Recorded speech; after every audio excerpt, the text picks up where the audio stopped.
الحمد لله نحمده ونستعينه ونستغفره ونعوذ بالله من شرور أنفسنا ومن سيئات أعمالنا ونشهد أن لا إله إلا الله وحده لا شريك له ولا نظير له ولا مشير له ولا وزير له ولا معين له ولا ضد له ولا مثل له ولا مثال له ونشهد أن سيدنا وسندنا وحبيبنا وهادينا ومهدينا ومرشدنا وطبيبنا ملجانا مأوانا مولانا محمدا عبده ورسوله أعوذ بالله من الشيطان الرجيم بسم الله الرحمن الرحيم والعاديات ضبحا فالموريات قدحا فالمغيرات صبحا فأثرن به نقعا فوسطن به جمعا إن الإنسان لربه لكنود صدق الله العظيم قال النبي صلى الله عليه وسلم أنا خاتم النبيين لا نبي بعدي أو كما قال عليه الصلاة والسلام اللهم صل على محمد وعلى آل محمد كما صليت على إبراهيم وعلى آل إبراهيم إنك حميد مجيد اللهم بارك على محمد وعلى آل محمد كما باركت على إبراهيم وعلى آل إبراهيم إنك حميد مجيد محترم سامعین، آج 18 اپریل 2025 بمطابق 19 شوال 1446 ہجری جمعۃ المبارک کے مقدس موقع پر اللہ رب العزت کی رحمت کا امیدوار ہو کے تمہارے سامنے قرآن پاک کی چند آیات تلاوت کی ہیں۔ دعا فرمائیں اللہ رب العزت مجھے اخلاص کے ساتھ گفتگو کرنے کی توفیق عطا فرمائے۔ میں نے آپ حضرات کے سامنے 30واں پارہ سورۃ والعادیات کی چند آیات تلاوت کی ہے۔ یہ قرآن پاک اللہ کا کلام ہے۔ اگر سادے لفظوں میں اس کا معنی کیا جائے تو یہ اللہ کی باتیں ہیں۔ اللہ پاک اپنے کلام میں ارشاد فرما رہے ہیں ایک جگہ اللہ پاک نے ارشاد فرمایا وَإِنَّ لَكُمْ فِي الْأَنْعَامِ لَعِبْرَةً، فرمایا تمہارے لیے چوپایوں میں عبرت ہے۔ چوپایا کس کو کہتے ہیں؟ سادے لفظوں میں چوپایا جانور کو کہتے ہیں، مویشی وغیرہ۔ اگر اجتماعی بات کی جائے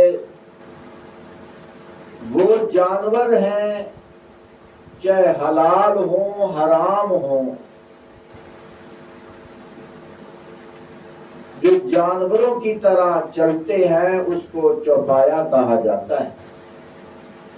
وہ الگ بات ہے، ان کے الگ الگ درجے ہیں۔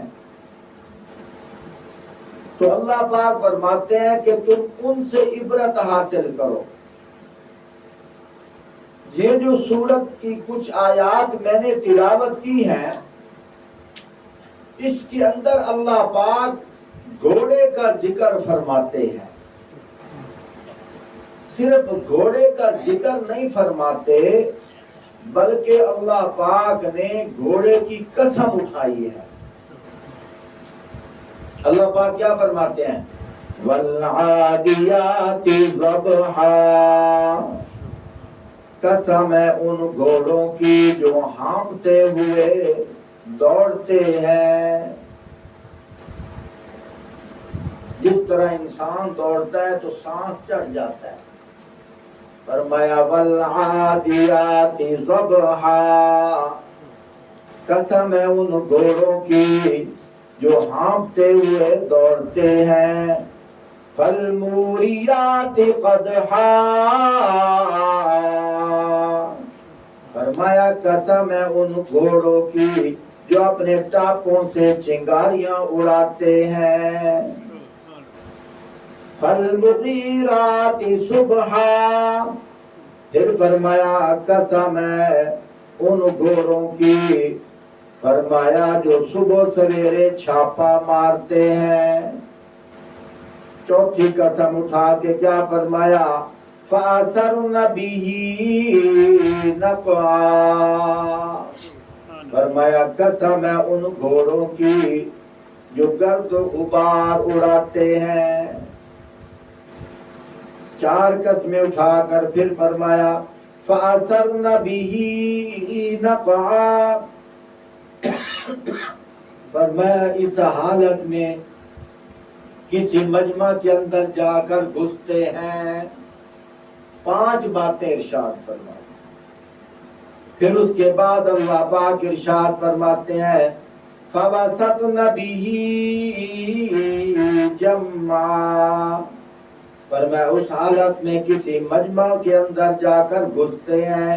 إِنَّ الْإِنسَانَ لِرَبِّهِ لَكَنُودٌ، فرمایا بے شک انسان اپنے رب کا بڑا ناشکرا ہے۔ یہ کیوں فرمایا؟ اس لیے فرمایا ایک گھوڑا جانور ہے، فرمایا دیکھو تو صحیح نا، آپ نے اس کو پیدا نہیں کیا، آپ صرف دو کام کرتے ہو، ایک پانی بھر کے اس کے آگے رکھ دیتے ہو، ایک کہیں سے دانا یا گھاس وغیرہ لا کر اس کے آگے رکھ دیتے ہو۔ دو کام تم کرتے ہو، لیکن دیکھو وہ جانور تمہارا فرما بردار کیسے ہے۔ فرمایا کبھی تم نے دیکھا ہو ایک آدمی ہے، اس گھوڑے پہ سفر کر کے واپس آیا، جیسے تو تھکتا ہے ایسے وہ جانور آخر جاندار ہے، اس کو بھی تھکاوٹ ہو جاتی ہے، لیکن کچھ دیر گزرنے کے بعد تجھے ایمرجنسی کام پڑتا ہے، تیرے جسم میں تھکاوٹ بھی ہوتی ہے، لیکن تو یہ نہیں دیکھتا کہ یار وہ بھی تو آخر ایک جاندار ہے، تو اس کے اوپر سوار ہوتا ہے، اس نے کبھی انکار نہیں کیا. کبھی تو نے اس طرح بھی دیکھا ہے ایک آدمی ہے بڑا دور دراز سفر کر کے آیا ہے, وہ آ کر تھکاوٹ کی وجہ سے لیٹ گیا ہے, ایک اور آدمی اس کے اوپر سوار ہو گیا ہے, لیکن اس جانور نے یہ نہیں کہا آخر وہ بھی تو انسان ہے جو تھک کر چارپائی پہ آرام کر رہا ہے, مجھے بھی کچھ دیر کے لیے آرام کرنے دے. اس نے آگے سے کوئی بات نہیں کی, وہ تیری فرما برداری کرتے ہوئے چل پڑتا ہے. اور میں انسان کبھی اس کے ذریعے سے تو اپنے رب کی پہچان کر لے. سبحان اللہ. وہ تیرا کتنا فرما بردار ہے, لیکن اپنے اللہ کی پہچان کر.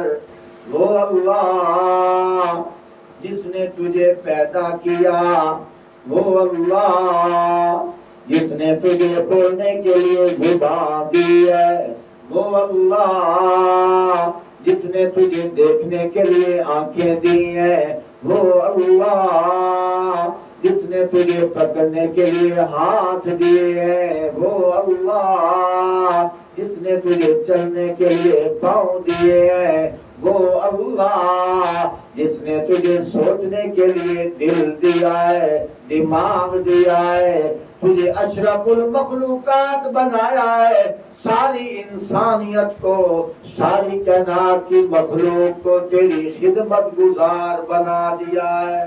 سبحان اللہ. کھیتیاں سرسبز ہوئیں تیری غذا کے واسطے, جانور پیدا کیے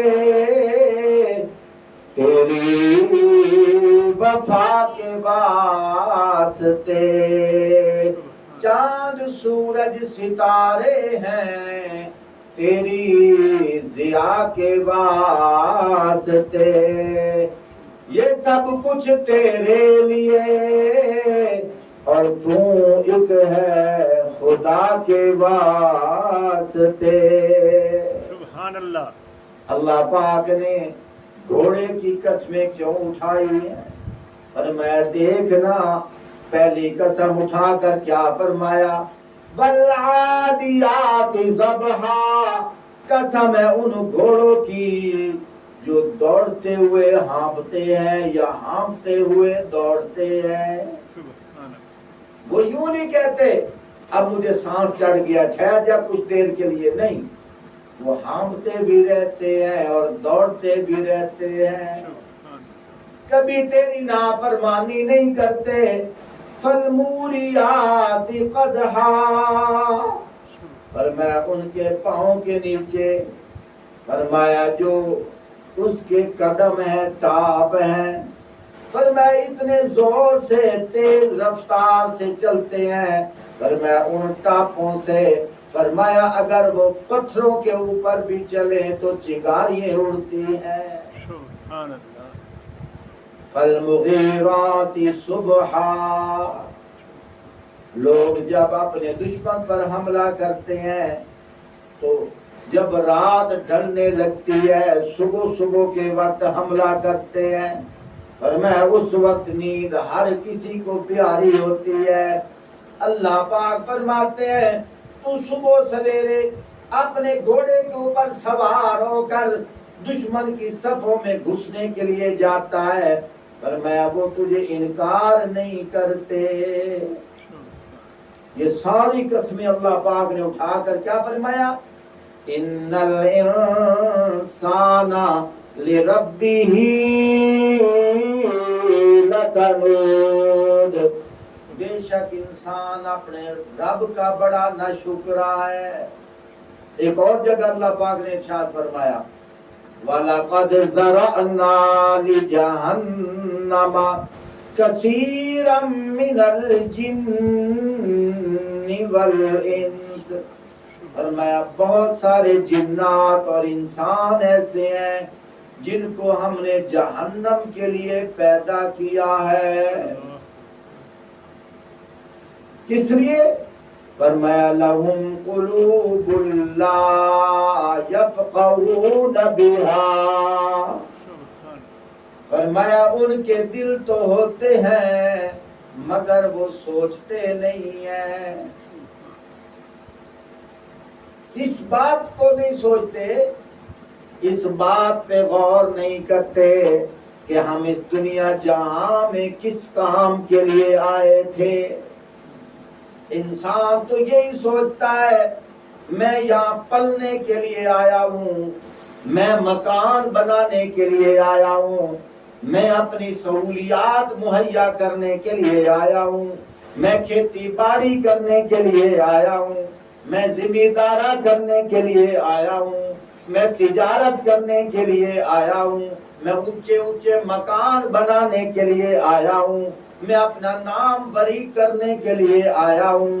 اللہ پاک فرماتا ہے نہیں نہیں، تو اس دنیا جہان میں عارضی زندگی لے کے آیا ہے، اس عارضی زندگی کے اندر میں اللہ کو راضی کر لے، ہمیشہ ہمیشہ کے لیے جو تجھے زندگی عطا کی جائے گی وہ سکون والی زندگی ہوگی۔ سبحان اللہ اس لیے اللہ پاک فرماتے ہیں وَلَقَدْ زَرَعْنَا لِجَهَنَّمَ كَثِيرًا مِنَ الْجِنِّ وَالْإِنسِ، کتنے جنات اور انسان ایسے ہیں جن کو ہم نے جہنم کے لیے پیدا کیا ہے۔ لَهُمْ قُلُوبٌ لَا يَفْقَهُونَ بِهَا، ان کے دل تو ہیں مگر سوچتے نہیں ہیں۔ وَلَهُمْ أَعْيُنٌ لَا يُبْصِرُونَ بِهَا، ان کی آنکھیں تو ہیں مگر وہ دیکھتے نہیں ہیں۔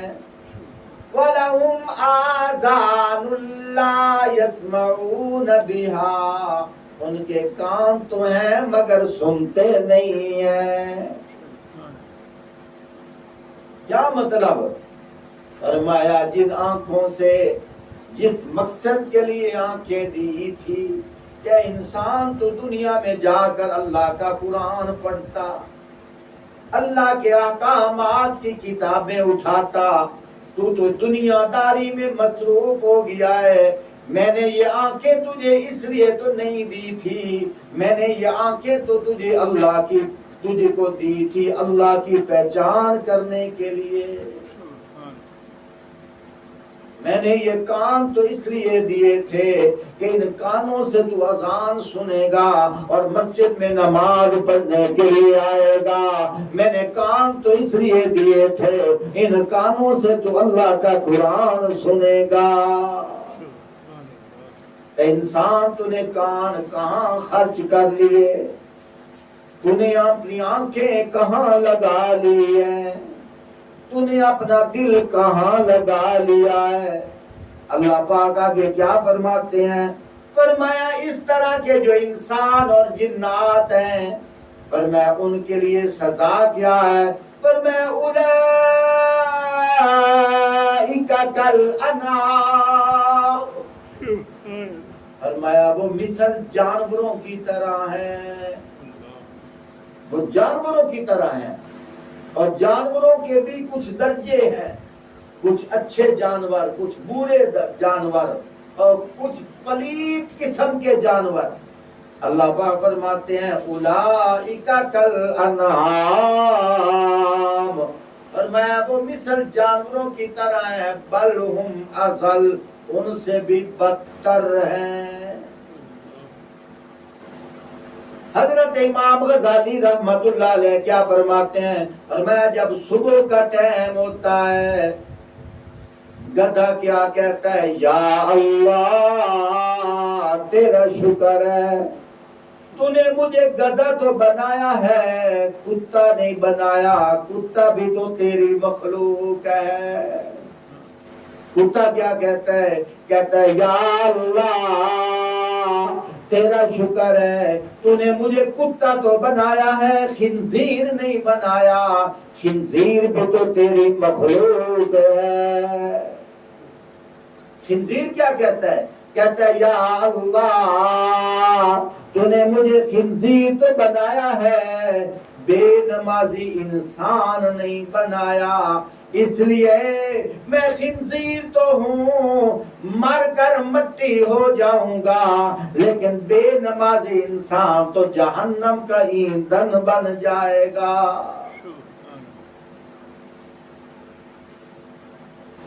ہم غور بھی نہیں کرتے، دیکھتے بھی نہیں۔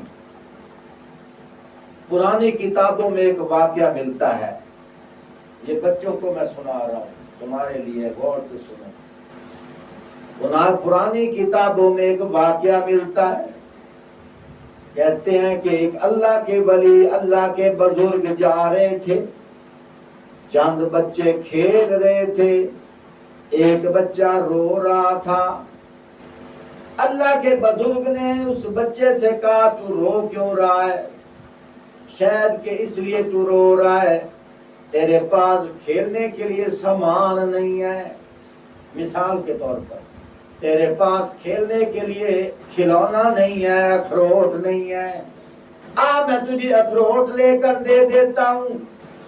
بچہ کہنے لگا یہ بات نہیں ہے، بات یہ ہے میں گھر کے اندر دیکھتا ہوں جب میری امی چولہے میں آگ جلانے لگتی ہے، اگر بڑی بڑی لکڑیاں ڈالے تو آگ نہیں لگتی، چولہے میں آگ جلانے کے لیے پہلے چھوٹی چھوٹی لکڑیاں ڈالتی ہے، بالکل باریک باریک لکڑیاں، جب ان کو آگ لگ جائے پھر اوپر بڑی لکڑیاں رکھ دی جاتی ہیں۔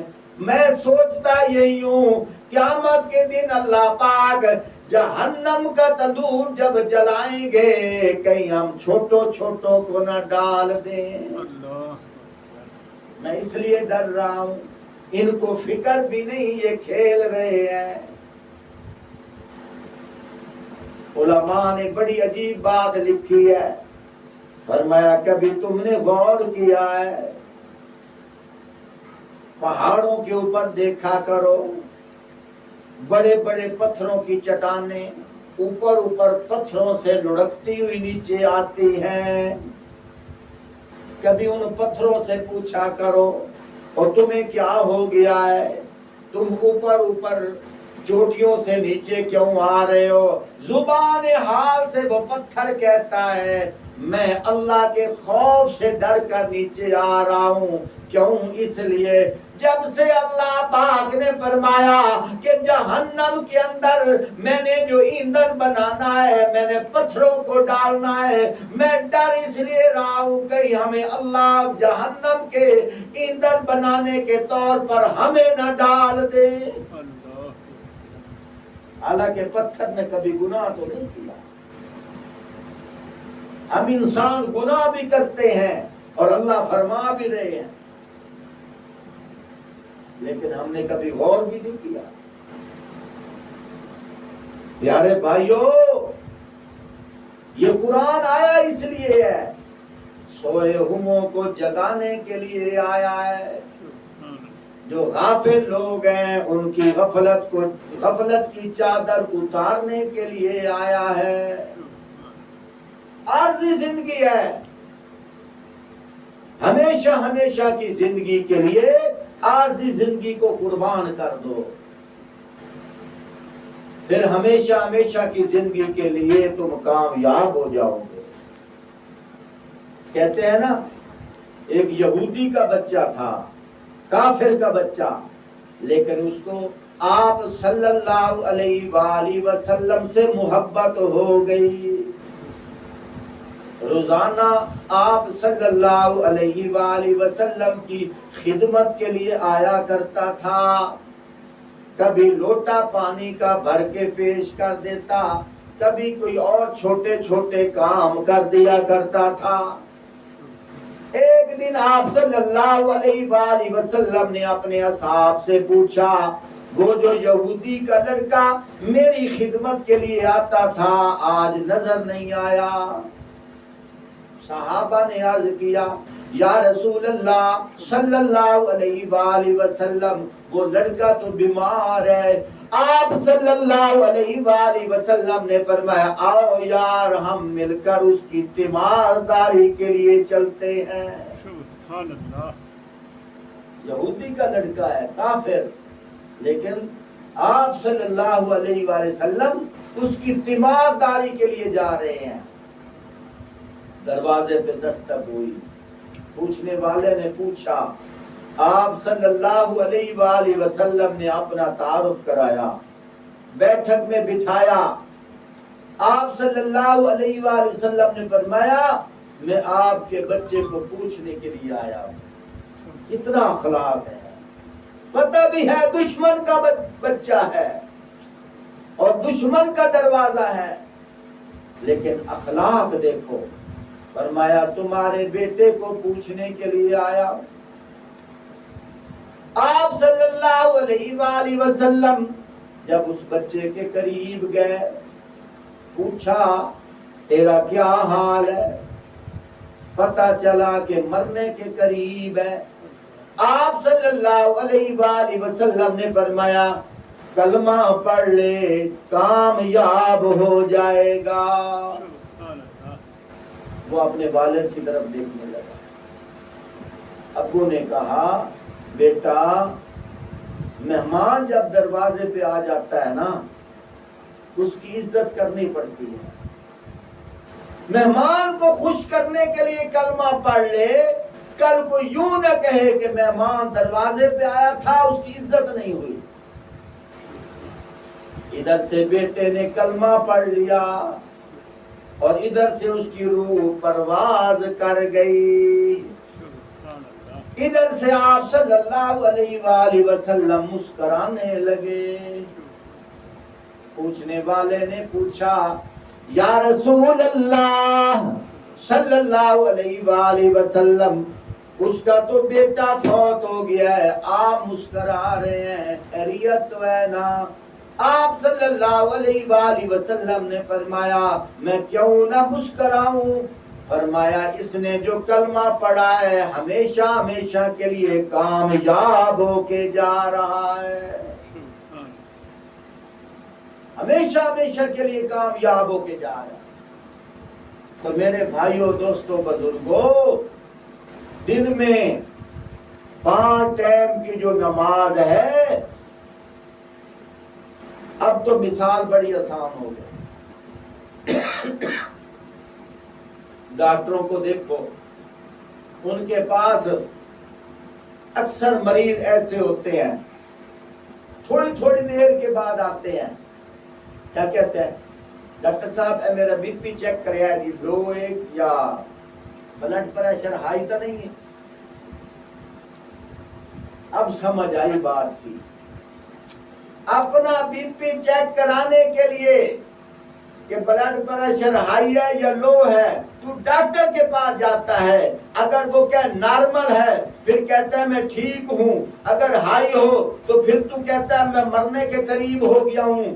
اگر تمہیں اپنی صحت کو چیک کرنا ہے ڈاکٹر کے پاس جانا پڑے گا، ایمان کو چیک کرنا ہے تو مسجد میں آنا پڑے گا۔ سبحان اللہ، سمجھ آئی کہ نہیں آئی؟ اپنے ایمان کو چیک کرنا ہے تو کہاں آنا پڑے گا؟ مسجد میں۔ اگر ڈاکٹر تجھے بتا دے اب نارمل ہے تو کہتا ہے میں صحت مند ہوں، اللہ کے بندے جب اذان ہوتی ہے اگر تو مسجد میں نماز پڑھنے کے لیے آ جائے، آپ صلی اللہ علیہ وآلہ وسلم نے ارشاد فرمایا جو مسجد میں آتا جاتا تمہیں نظر آئے اس کے ایمان کی گواہی دو۔ جو مسجد میں آتا جاتا نظر آئے اس کے ایمان کی گواہی دو۔ جب اذان ہوتی ہے اگر کوئی مسلمان مسجد میں نماز پڑھنے کے لیے آ جائے وہ ایسے ہی ہے جیسے وہ اپنے آپ کو چیک کر رہا ہے کہ میں ایمان والا ہوں کہ نہیں ہوں۔ اگر اذان ہو گئی نماز پڑھنے کے لیے مسجد میں آ گیا، نماز پڑھ کے چلا گیا اور اگلی نماز کا منتظر ہے، وہ سمجھ جائے کہ میں ایمان والا ہوں۔ سبحان اللہ۔ اور اگر اذان ہو جائے نماز پڑھنے کے لیے مسجد میں نہ آئے، خیال بھی نہ رہے تو پھر یہی سمجھے بس بس اب میں نام کا مسلمان ہوں، میرے اندر ایمان والی چیز نہیں ہے۔ مسلمان اور کافر کے درمیان فرق کرنے والی چیز ہے تو نماز ہے۔ اگر نماز نہیں ہے، وہ کہتے ہیں نا، وہ تبلیغی جماعت والے ایک دکان پہ گئے، وہ ہندو تھا، اس کو دعوت دینے کے لیے گئے، ارے بھائی کلمہ پڑھ لے۔ اس نے کہا کلمہ پڑھ کے پھر کیا کروں گا؟ تبلیغی جماعت والوں نے کہا کہ پھر تیرے اوپر 5 ٹائم کی نماز فرض ہو جائے گی۔ کہنے لگا بس بس مجھے کلمہ پڑھانے کی ضرورت نہیں ہے۔ کہا وہ کیسے؟ کہنے لگا میرے سامنے والی جو دکان ہے وہ مسلمان ہے، جب اذان ہوتی ہے وہ نماز پڑھنے نہیں جاتا، اگر ایسے ہی مسلمان ہونا ہے تو میں کافر ہی ٹھیک ہوں۔ کیسی بات اس نے منہ پہ ماری ہے۔ اگر ایسے ہی مسلمان ہونا ہے جیسے وہ مسلمان ہے، مسلمان ہو کر نماز کے لیے نہیں جاتا، بیٹھا رہتا ہے، پھر میں ایسے ہی ٹھیک ہوں۔ اس لیے کہنے والے نے کیا خوب کہا، جس دور پہ نازاں تھی دنیا، اب ہم وہ زمانہ بھول گئے، اوروں کو جگانا یاد رہا، خود ہوش میں آنا بھول گئے، منہ دیکھ لیا آئینے میں پر داغ نہ دیکھا سینے میں، دل ایسا لگایا جینے میں، مرنے کو مسلمان بھول گئے، مسجد میں اذان تو اب بھی وہی ہوتی ہے اے انور، جس ضرب سے دل ہل جاتے تھے وہ ضرب لگانا بھول گئے۔ سبحان اللہ۔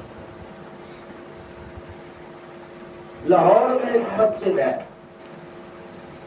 ہندوؤں کے ساتھ مقابلہ ہو گیا۔ مقابلہ کیا ہوا کہ ہم نے یہاں مسجد تعمیر نہیں ہونے دینی۔ مسلمانوں نے سوچا اگر یہی بات ہے نا کہ مسجد تعمیر نہیں ہونے دینی، آپس میں مشورہ کیا، راتوں رات ایک ہی رات میں 6-7 گھنٹوں کے اندر اندر انہوں نے مسجد تعمیر کر دی۔ اب بھی وہ مسجد موجود ہے لاہور میں، لیکن اب ہندوؤں کے ساتھ مقابلہ تھا، جذبہ تھا، شوق تھا، راتوں رات مسجد تعمیر کر دی۔ ایک دن شہر مشرق علامہ اقبال رحمت اللہ علیہ کا گزر ہوا، اذان ہوئی، مسجد میں نماز پڑھنے کوئی نہ آیا۔ انہوں نے بڑے عجیب جملے استعمال کیے۔ کیا کہا؟ مسجد تو بنا دی شب بھر میں، مسجد تو بنا دی شب بھر میں، ایمان کی حرارت والوں نے، من اپنا پرانا پاپی ہے، برسوں سے نمازی بن نہ سکا۔ جذبے وچ آ کے، مقابلے وچ آ کے مسجد تعمیر کر چھوڑی، لیکن جس مقصد کے لیے مسجد بنائی تھی وہ ویسے ویران پڑی ہے۔ اب یہاں بھی دیکھ لو، ہر گھر کے اندر تقریباً 6-7 افراد ہیں، ہر گھر کے اندر 4-5 گھروں کے افراد آ جائیں یہ مسجد فل ہو جائے، لیکن خود اندازہ لگاؤ مسلمانوں کی آبادی ہے اور جمعے کی نماز ہے. حالانکہ دوسری نماز اگر آدمی جماعت میں شامل نہ ہو تو اس کے لیے کیا ہے؟ الگ پڑھ سکتا ہے. لیکن جمعے کی وہ نماز ہے آدمی الگ بھی نہیں پڑھ سکتا، اس کا متبادل ظہر کی نماز پڑھنی پڑے گی. لیکن مسلمان تو گھروں میں بیٹھا ہے، کوئی فکر نہیں. اس سے کیا معلوم ہوتا ہے کہ میرے اندر ایمان نہیں. اور کہتے ہیں ٹس تو مس بھی نہیں ہویا. کتنی دفعہ بات و نصیحت ہوئی ہے، کتنی دفعہ بیان ہوئے ہیں، لیکن کوئی فکر نہیں. آج مکان بنانے کی فکر ہے، بیٹے کی شادی کی فکر ہے، اپنا مستقبل سنوارنے کی فکر ہے. ارے اللہ کے بندے، جو قبر کے اندر اندھیری قبر ہے اس کو روشن کرنے کی تجھے فکر بھی نہیں ہے. کاش کہ وہ وقت کب آتا جب پہلی اذان ہوتی تو مسجد میں اتنے نمازی ہوتے کہ پاؤں رکھنے کی جگہ نہ ہوتی. اے مسلمانوں، میں دیواروں سے بات نہیں کر رہا، میں درختوں سے بات نہیں کر رہا، میں کسی غیر مسلم سے بات نہیں کر رہا. او مسلمانوں، اس آبادی کے رہنے والے مسلمانوں، میں تم سے بات کر رہا ہوں. کب ہمیں فکر آئے گی؟ کب ہمیں ارمان لگے گا؟ کب ہمارے ضمیر بیدار ہوں گے؟ کب ہمیں سمجھ آئے گی یہ اللہ کا گھر ہے، یہ عبادت کی جگہ ہے. مسلمان کی زینت تو ہے اللہ کا گھر، لیکن مسلمان نے موبائل کو زینت بنایا ہے، مسلمان نے فضولیات کو زینت بنایا ہے. اے مسلمان، تجھے اللہ کا گھر تلاش کر رہا ہے. اے مسلمان، تجھے اللہ کا گھر دعوت دے رہا ہے. اے مسلمان، تجھے اللہ کا گھر اعلان کر کے تیری تلاش میں لگا ہوا ہے کہ وہ مسلمان جو رمضان میں نظر آتا تھا، کیا تو باقی مہینوں میں اللہ کا رزق نہیں کھاتا؟ باقی مہینوں میں اللہ کی عبادت نہیں کرنی، صرف رمضان میں کرنی ہے؟ وہ مسلمان آ جا، اب بھی وہی اللہ کا گھر ہے، اللہ سے آ کے ملاقات کر لے. اللہ ہمیں سمجھنے کی توفیق عطا فرمائے. اس لیے بزرگ کہتے ہیں جو نماز ہے وہ نماز ایسے ہے تو نماز، لیکن یوں سمجھو ہم نماز پڑھنے کے لیے نہیں جا رہے بلکہ ہم اللہ سے ملاقات کرنے کے لیے جا رہے ہیں. یہ جو قرآن مجید ہے تو قرآن، لیکن اس کو کلام اللہ کہتے ہیں. کیا مطلب؟ جب قرآن پڑھو تصور کرو ہم اللہ سے باتیں کر رہے ہیں، جب نماز پڑھو تصور کرو ہم اللہ سے ملاقاتیں کر رہے ہیں. اللہ ہمیں 5 ٹائم کی نماز پڑھنے کی توفیق عطا فرمائے. اللہ ہمیں مرتے وقت کلمہ ایمان نصیب فرمائے. وآخر دعوانا ان الحمد للہ رب العالمین.